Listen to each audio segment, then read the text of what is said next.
You are listening to me talking to myself. Welcome to the podcast where I share useful tools to create more space, more freedom, inner peace, connection, and life on purpose.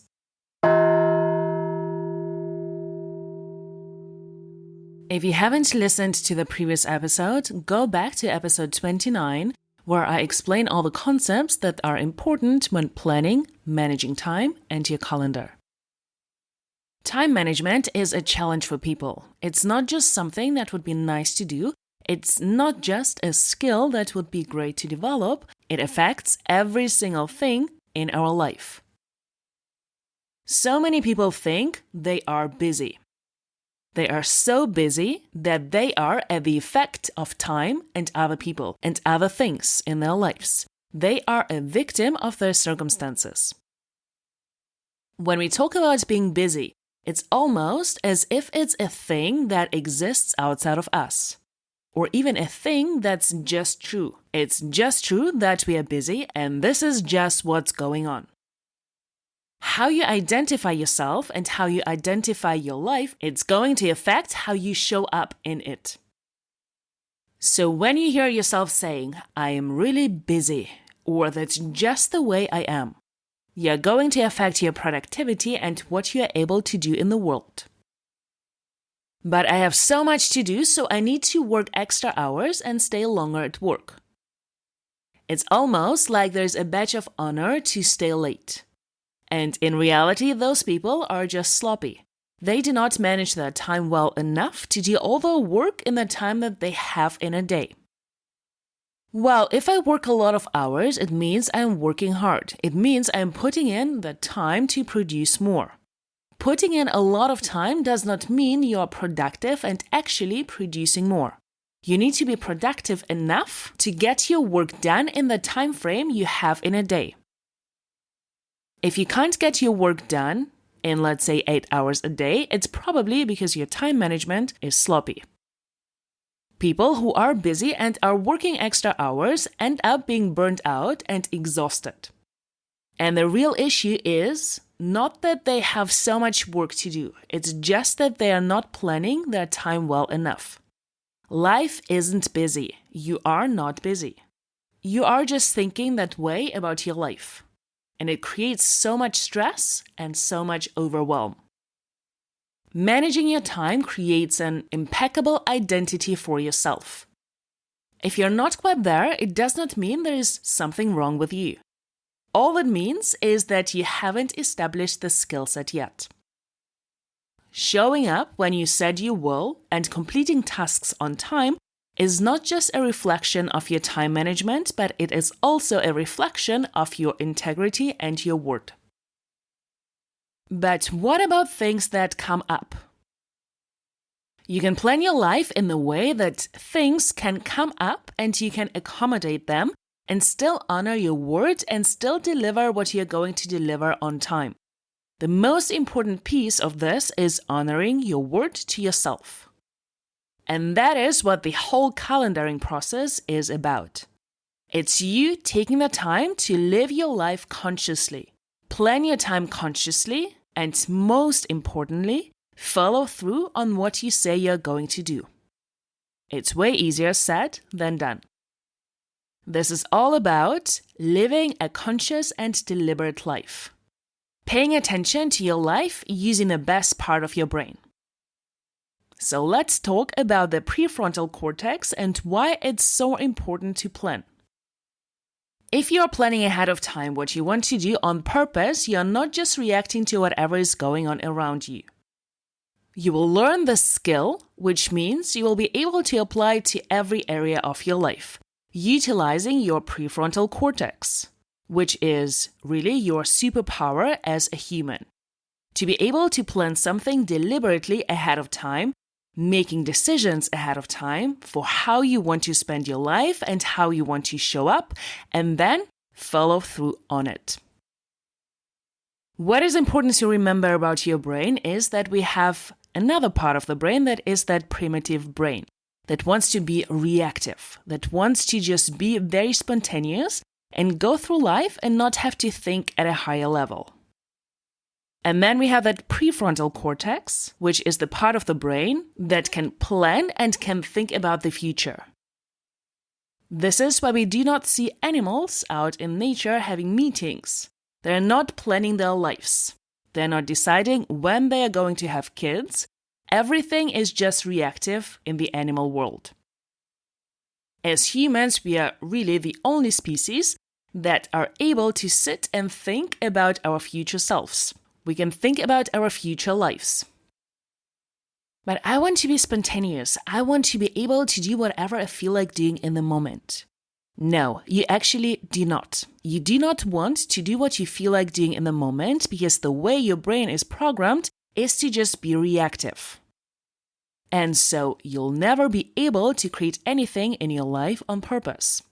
Being spontaneous actually means I want to do what I want to do. And when you plan time to actually have free time and do the things you want to do, you end up doing them so much more than when you're just running doing 100 things at the same time. When you're not deliberate about your life and you're being reactive to things, you do not have the free time to actually do what you want to do.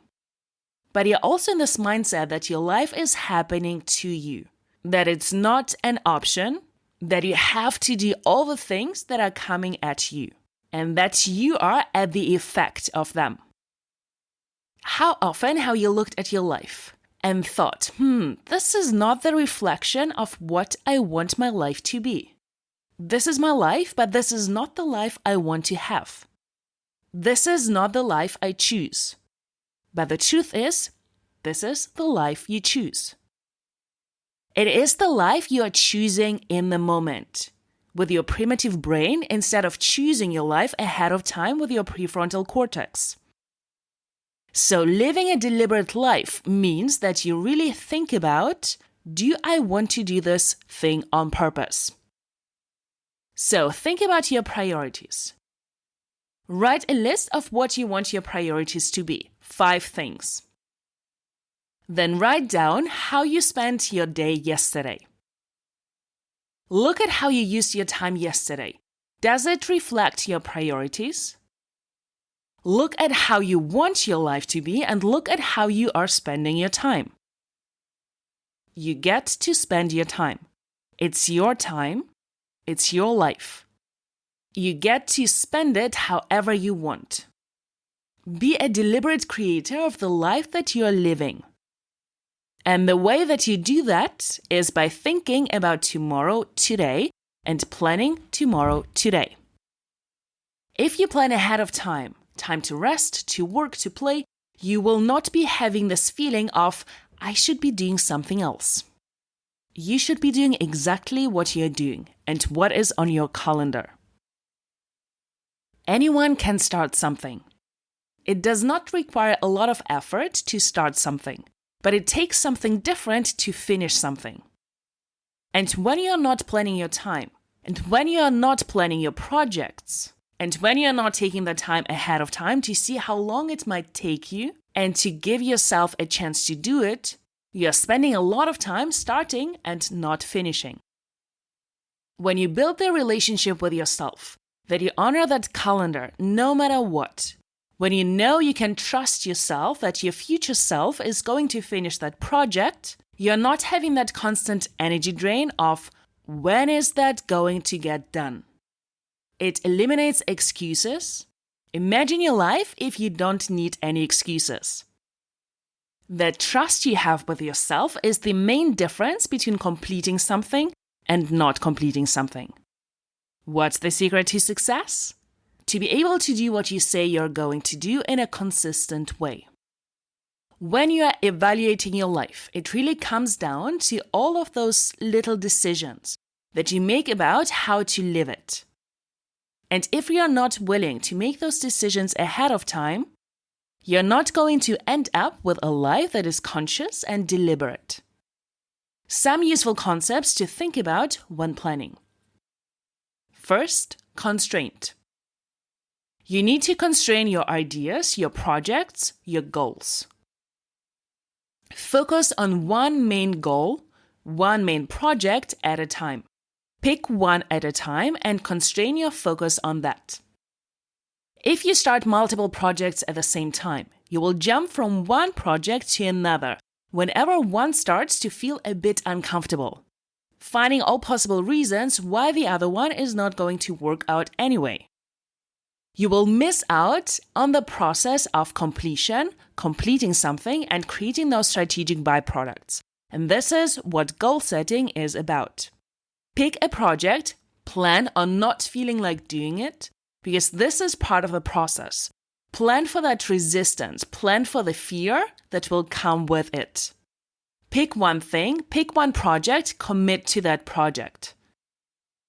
Having a lot of dreams is great, but not at the same time. Which one should you pick? It doesn't matter. Decide. What matters is you constrain your energy on that one thing until it's complete. Making decisions is what will determine how your life turns out. Let's talk about planning. The only species that can plan are humans. And a lot of times we do not want to plan things. We do not want to take the time to plan because we feel like the time that we are taking to plan something, we could actually just be doing it. Or, I don't want to plan because I won't follow the plan anyway. So the question is, why don't we do what we plan on doing? You are planning your life, and you are basically creating what your future self is going to have to do. Planning is all about taking care of yourself. It's about building into your life the things that are the most important to you, but also the things you need as a human to be able to function at the highest level. Let's talk about resistance. The natural brain, the primitive brain, will want to just indulge in pleasure. You will not want to do any of the things that you plan to do, especially when you get to the point where you are actually going to do it. And then there is also that resistance of feeling like I am at the effect of my calendar and having to do what we say we are going to do. So you want to be able to say more so that you want to do those things instead of you have to do them. And also realizing that everything is optional. It's important to plan on that resistance. And that amazing feeling of being proud of yourself comes actually when you move through that resistance. You follow through on everything you say you're going to do. So what is time? Time is in your mind. Time is a mental construct. We do not need to manage time. Time will pass anyway. What we need to manage is our mind around it and our thoughts about it. There's always enough time, and you are the one deciding how to allocate it. Time is really what you decide it is. And it takes as long as you decide that it's going to take to do it. Instead of scheduling something and saying, I don't know how long it's going to take, you decide ahead of time, I schedule 2 hours to prepare this project. This is how long it's going to take. It's not that external object that decides how long it will take. You decide how much time you want to spend with this project. And then it's done. You decide how long it will take, you commit to this time frame, listen to the feedback. If you want to allocate more or less time next time, you can adjust next time. But today you stick to this time frame. You practice keeping commitments to yourself. You are the one deciding how much time you want to spend on things, projects, and people. So let's move to the process. Pick a day when you want to plan your week ahead. It could be Monday morning, it could be Sunday evening. Schedule time, 1 hour, to be deliberate with your life and create your schedule. Using your prefrontal cortex and planning ahead of time for your future self. Before you do that, you want to eliminate any distractions. Turn off your phone so you can be present with yourself and your life. If you plan and schedule on your computer, turn off all notifications on your computer. This is your focus time. You want to be in a space that is silent, where you can be alone, where other people are not a distraction. For this process, we are using that prefrontal cortex, which means we think from and for that highest version of ourselves.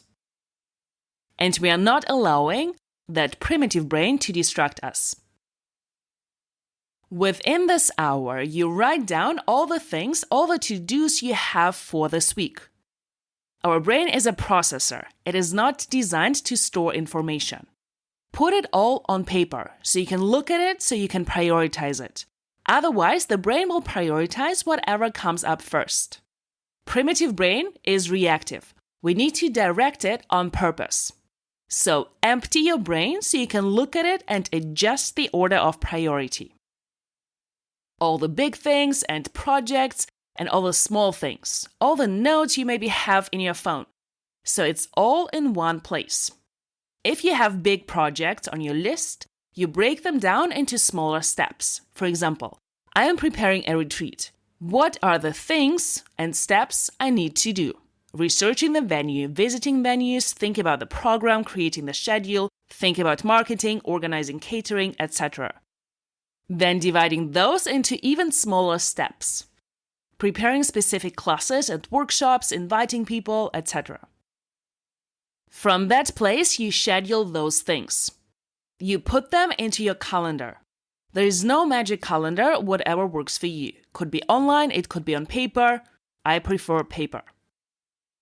Schedule your sleep, your free time, your work time, your playtime, your rest time, your family time, your meal time, time to prep your meals, time to commute, also knowing that if the public transport is often delayed, you plan that in. Training time, time to be creative, time for studying and education, time to check and reply to emails and notifications, time to be still and quiet, social time, all the things you have on your list in your order of priority. A tip: schedule your life first. Block off your free time and personal time so you know why you work. After you have it all on your calendar, you might be thinking, well, there are more things on my list than I have time in a week. Indeed, that could be. There are a lot of things that we can do in our life, or we think we have to do in our life, which is a lie. We can do anything, but we can't do everything. So some things on the list are probably not your priority. And you need to let them go, or schedule for the next week or next month. There will be always more things to do than you feel like there is time for them, which is a great thing. And you are the one deciding what and who is actually worth your time. So saying no to things, people, projects is part of the process. So you deliberately invest your time in things that matter for you. Some things you might decide to do next month, some things next week, next year, some things would be nice to do, but actually not. Some things people asked you to do, but that's actually not what you want to do. So just becoming clear on all the things and to-dos that might feel overwhelming. You look at them as facts, as options, as opportunities, and you decide what opportunity you want to take, what request you want to answer, what idea you want to let go of. Evaluating and eliminating on purpose. So those things also do not take up space in your brain. If you decide, no, this is actually not what I want to do this week, this month, this year, it's done. It is a no, it does not take up space in your brain. Sometimes we have ideas and things we want to do in our head for months and years. We put it on our to-do lists every week and every month and every year. So take time to evaluate them. Maybe they are outdated. Question everything. Do I still want to do it? Maybe it is not as important if I haven't created time for it yet. Then I can let it go. Or maybe it is actually important and I never scheduled time to deal with it on purpose. Maybe it is something to do with your health, but I neglected it so many years. So becoming clear that this is actually a priority. And if you are able to delegate some things to your partner, to your colleagues, etc., you can do that too. But also schedule the time to do that so it actually gets done. On the other hand, if you have overflow time, which means more time in a week than you have to-dos on your list, you can choose how you use that time. You can add more rest time, travel time. You can decide that you can use this time to perfect that project or just to be still and meditate. But do not rely on that overflow time instead of actually getting what you said you were going to do done in the amount of time that you gave yourself. Honor yourself and honor your word. This is the process. Once you have it all on your calendar, you can let go of the to-do list. Why not? You would need it only if you don't trust yourself that you will follow through and actually complete every task in your calendar. What an amazing feeling it is if you look at your scheduled week and you know that every task on this calendar will be accomplished and completed, and those will be the results I will have at the end of the week. Everything is set. Now you get to work. Now it is your job to follow through and show up for whatever it is in your calendar, no matter what. Keeping commitments to yourself and knowing that you are the one who planned this week for yourself with best intentions, feeling the resistance, listening to your primitive brain trying to escape, trying to change up things, finding excuses and reasons not to, and doing it anyway, especially if you don't feel like it. Your future self next week will be so grateful for you doing this work. So when it's Monday or any day you choose to start your week on, Monday is usually my day off, so this is where I plan my week ahead. So whatever day it is for you to start the work week and you are in front of your calendar, plan in to have resistance. Plan in to not want to do it. To maybe feel overwhelmed and uncomfortable. It is part of the deal. You get used to it. It's building that discipline with yourself, showing up for yourself and for your life. The life that you want to create on purpose. You do it even if you don't feel like it. You do not overthink, you do not change your plans according to what your primitive brain wants to do in the moment. You look at your calendar, you show up for every task. Because this is what will create for you those results you want to accomplish. If something does not work, make adjustments next week. But do not change up the schedule in the moment. Every time you do follow through, that's when you're building that trust and integrity with yourself. But wait, what about emergencies? There are some things that might come up that I need to interrupt my calendar for. There are so many things out there, all the excuses, all the things that we think are emergencies, but really they are not. However, yes, some unexpected things happen. You can also plan for them or schedule time for unexpected things. Delayed trains, emergencies. This is that overflow time that you can use it for. Because if you give yourself the excuse of, I can do it later, you're not developing that relationship with yourself. You're not developing that sense of trust, which is so helpful in more than just time management. Obviously, life happens, and you know what is an emergency for you. You can define it for yourself ahead of time. So you know when XYZ happens, when somebody has an accident, this is an emergency for me. Those are the situations where you can reschedule things and reorient things, but most things are not emergencies. Define for yourself ahead of time what is an emergency. Otherwise, that primitive brain will come up with all possible emergencies and excuses to not do what is on your calendar, because it's hard and uncomfortable. And you will know when it's an excuse and when it's an emergency. We are actually quite capable of looking into the future and anticipating what might come up. We can actually predict the unexpected pretty well. We have the same circumstances for the most part of our life. We go to work, and we can likely anticipate what interruptions will come up. Maybe spending some time chatting to our colleagues or clients after work, etc. For the most part, we can likely expect those things will happen. And then we can set apart that time as overflow time to plan for what's likely to come. And even if those things do not come, you have the space to be able to breathe, to be able to work on other projects or spend more time on things that you had already accomplished and maybe perfecting them a little bit more. It is a skill we practice and develop. The more we plan, the more we follow the plan and consistently adjust it, the better we become at planning and knowing how long things will take. What is the best time for me to schedule playtime or creative time or focus time?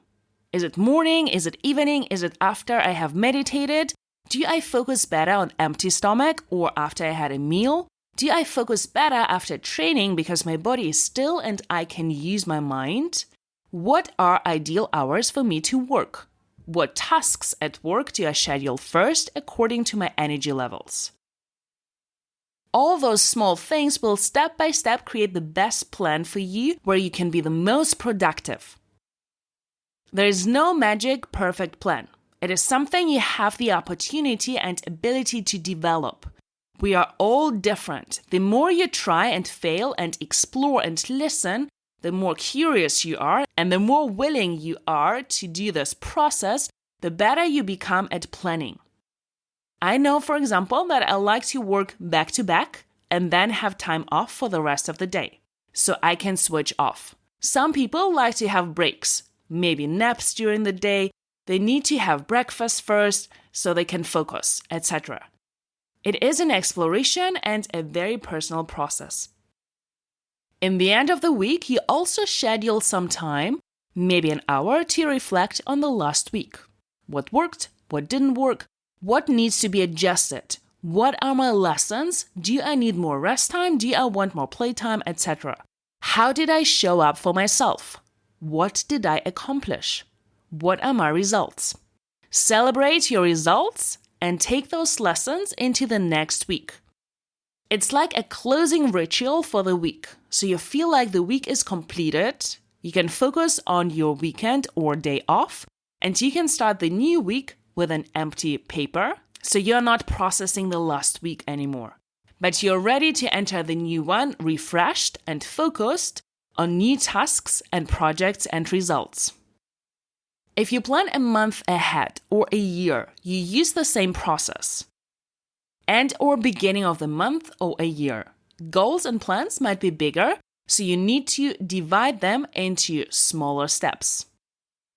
When you commit to planning your life, being focused with your time, showing up for yourself and your life, you will be amazed how different your life will be. Not just in your productivity, but in actually creating the life you want to live on purpose.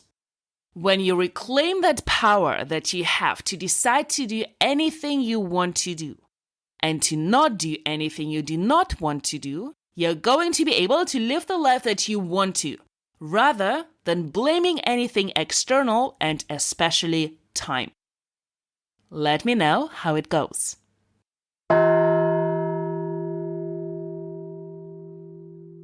Thank you for being curious. If you enjoyed listening, rate, review, subscribe, share, and join the conversation. Do not miss out on yourself, your power, and what is possible for you.